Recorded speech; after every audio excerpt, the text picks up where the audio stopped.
सब के लिए अति महत्वपूर्ण प्रश्न, घनमूल कैसे निकालें। घनमूल के बारे में हम शुरुआत से सब कुछ पढ़ेंगे।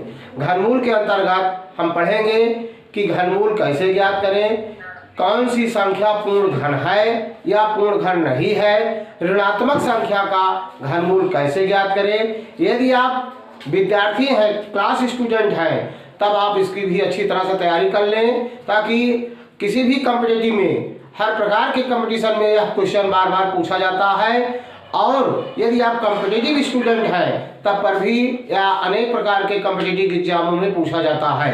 यह चैप्टर बहुत ही महत्वपूर्ण है। इसके बारे में हम बारीकी से संपूर्ण चीज़ों के बारे में अध्ययन करेंगे। घनमूल ज्ञात करना, सबसे पहले घनमूल ज्ञात करते समय हमें ध्यान देना होता है। कुछ सूत्र है, कुछ नियम है, उन्हीं फार्मूलों को आपको ध्यान में रख करके किसी भी संख्या का घनमूल आप ज्ञात कर सकते हैं। जैसे नंबर 1, दी हुई संख्या का अभाज्य गुणनखंड ज्ञात करना। कोई भी संख्या घनमूल के लिए निकालने के लिए कहा गया हो तो उसका सर्वप्रथम अभाज्य गुणनखंड किया जाता है।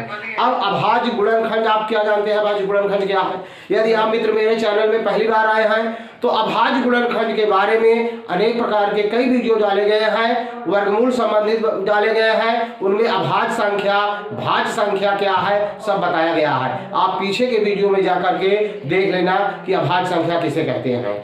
तो अभाज्य गुणनखंड जब आप कर लेंगे, उसे हम बता दे रहा हूं। अभाज्य गुणनखंड, अभाज्य संख्या वह संख्या होती है जो स्वयं और एक के अतिरिक्त किसी तीसरी संख्या से न विभाजित हो, तो वह अभाज्य संख्या होती है। जैसे 2, 3, 5, 7, 11, 13, इस तरह से आगे तक बहुत संख्याएं होती हैं। तो ये सभी अभाज्य संख्या है। तो दी हुई संख्या का अभाज्य गुणनखंड ज्ञात करना।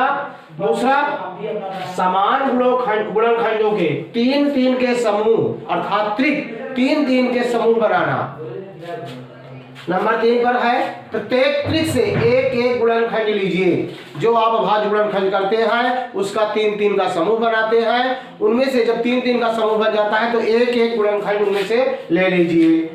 उसके बाद इन गुणनखंड का आपस में गुणा कर दीजिए और प्राप्त गुणनफल जो आप गुणा करते हैं, प्राप्त गुणनफल दी हुई संख्या का घनमूल होता है।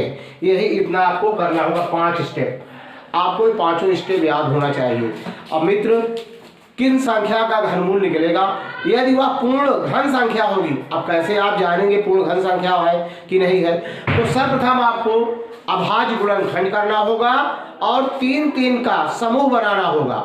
यदि मित्र 3-3 का समूह बन जाए, कोई अंक न बचे, तो वह पूर्ण घन संख्या होती है, नहीं तो पूर्ण घन संख्या नहीं होती है। इतना इसके लिए आपको याद रखना होगा कि 3-3 का समूह बनाने में कोई संख्या शेष नहीं बचनी चाहिए, तो वह संख्या पूर्ण घन होगा। अब घनमूल का चिन्ह क्या है?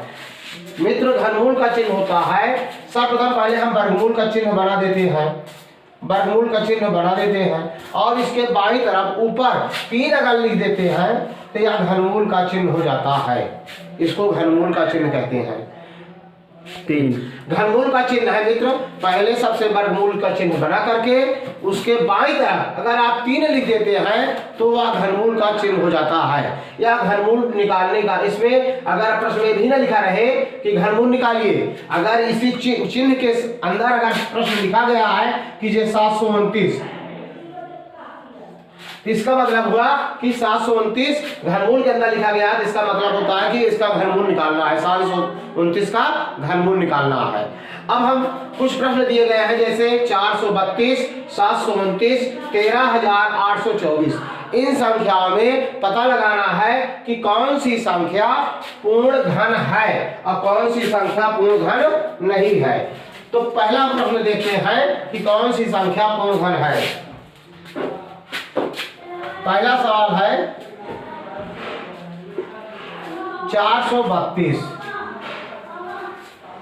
अब मित्र, हमने आपको बताया है, अब इसी सूत्र पर सबको हल करना है। 432 का अभाज्य गुणनखंड कर रहे हैं सबसे पहले हम।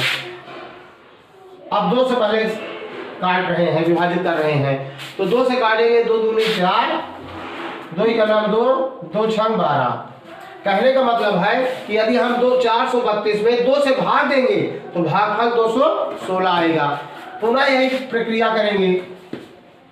2 का नाम 2, अब 2 1 में भाग नहीं जाएगा, 2 अंक उतार रहे 16, तो जब 2 अंक उतार रहे 0 बढ़ाएंगे, 2 8 16, पुनः 2 पंचे 10, 2 चौक 8, अब फिर 2 से, 2 दूनी 4, 1 बचा 14, 2 7 14, 3 से, अब ये 2 से नहीं कटेगा क्योंकि इकाई के अंग में विषम संख्या है, तो विषम से ही कटेगा। तो 3 से हम देखते हैं, पहले छोटी से छोटी संख्या पर ही ट्राई करना चाहिए। 3 से भाग देंगे, 3 9 27, फिर 3 से, 3 त्रिका 9, फिर 3 से, 3 का 9 3। जब शेष फल 1 आ जाए तो भागफल क्रिया रोक देनी चाहिए, अभाज्य गुणनखंड समाप्त हो जाता है कहने का मतलब। अब इनका अभाज्य गुणनखंड क्या हुआ? अभाज्य गुणनखंड, अभाज्य गुणनखंड। अब अभाज्य गुणनखंड इन्हीं संख्याओं को लिखेंगे। 2 432 है, पहले 432 बराबर लिखेंगे 1 2 3 4, 4 बार 2 है, 1 2 3 4, और 1 2 3, 3 बार 3 है, 1 2 3।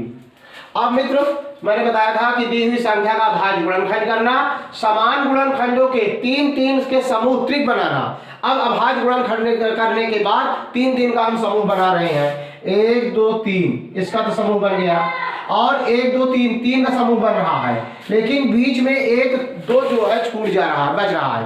तो मित्र मैंने पहले बताया था कि कौन सी संख्या पूर्ण घन होगी, यदि त्रिक बनाने पर कोई भी संख्या बचनी नहीं चाहिए, तो इसमें बच रहा है, इसलिए 432 पूर्ण घन संख्या नहीं है। 432 पूर्ण घन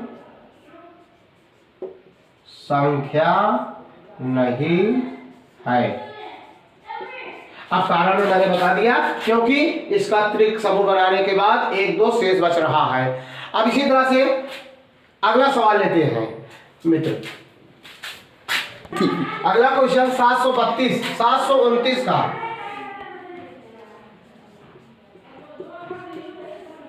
729 का अभाज्य गुणनखंड करते हैं। अब इकाई के स्थान पर 9 है, इसलिए यह संख्या 2 से विभाज्य नहीं होगी। 3 से देखते हैं, ट्राई करते हैं।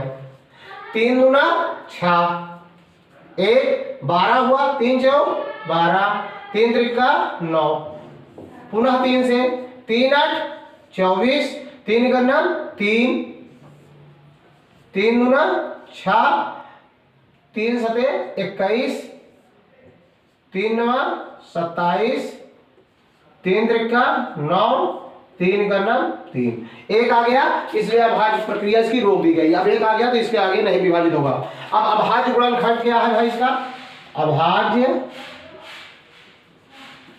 गुणनखंड, अभाज्य गुणनखंड है 1 2 3 4 5 6 बार, 6 बार 3 है, 1 2 3 4 5 6।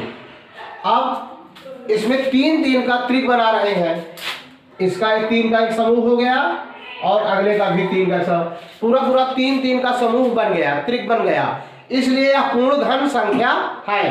अब तीसरा में है इन गुणनखंडों का प्रत्येक त्रिक से एक गुणनखंड लीजिए। अब इसमें से भी एक ले रहे हैं 3 और इसमें से भी ले रहे हैं 3, 3 त्रिका 9, आपस में गुणा कर रहे हैं तो 9 आया। अब इसका गुणा, अब घनमूल कितना हुआ? 9, आंसर बराबर 9।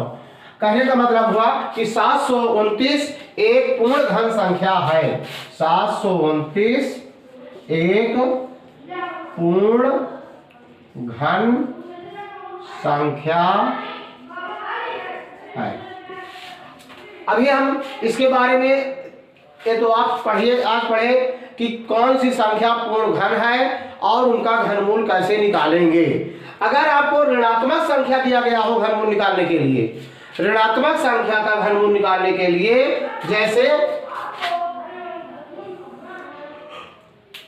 जैसे हम दे रहे हैं 125 है, मान लीजिए -125।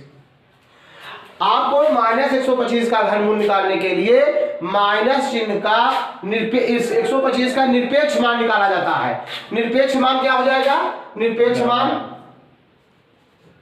निरपेक्ष मान होता है 125, ऋण चिन्ह छोड़ दिया जाता है। अब 125 का घनमूल निकाल लेंगे, जो आएगा आंसर में फिर ऋण चिन्ह आगे लगा करके आंसर लिख देंगे, तो ये आपका ऋणात्मक संख्या का घनमूल हो जाएगा। अब 125 का घनमूल निकालेंगे तो 5 आएगा, 5 × 25 5 125 और ऋण 5 हो जाएगा, क्योंकि ऋण 125 का निकालना है तो ऋण 5 हो जाएगा। अब अगला क्वेश्चन हम लेते हैं कि 2096 में किस छोटी संख्या से भाग दें कि भागफल पूर्ण घन हो जाए। इस तरह का सवाल मित्र बहुत ही इंपॉर्टेंट होता है। अब इसमें कह रहा है भाग दे, किसी प्रश्न में होता है गुणा करें, किस छोटी छोटी संख्या से गुणा करें कि गुणनफल पूर्ण घन बन जाए। तो भाग देने के लिए आप देखिए जो संख्या दिया गया है इसका अभाज्य गुणनखंड करेंगे। पहले सर्वप्रथम 2096 का अभाज्य गुणनखंड करते हैं 2096। अब इसका पहले अभाज्य गुणन करते हैं 2 से, 2 का नाम 2 0 2 4 8 1 16 2 8 16, फिर 2 से काटते हैं 2 5 10 2 दूनी 4 2 चौको 8, फिर 2 से 2 दूनी 4 2 6 12 2 दूनी 4 2 का नाम 2 2 3 6 2 का नाम 2। अब मित्र ये 2 से नहीं कटेगा, अंतिम में 1 है। तो देखिए अब किसी भी संख्या 131 या अभाज्य संख्या है, किसी संख्या से नहीं कटेगा। 131 स्वयं से कटेगा, 131 का 131।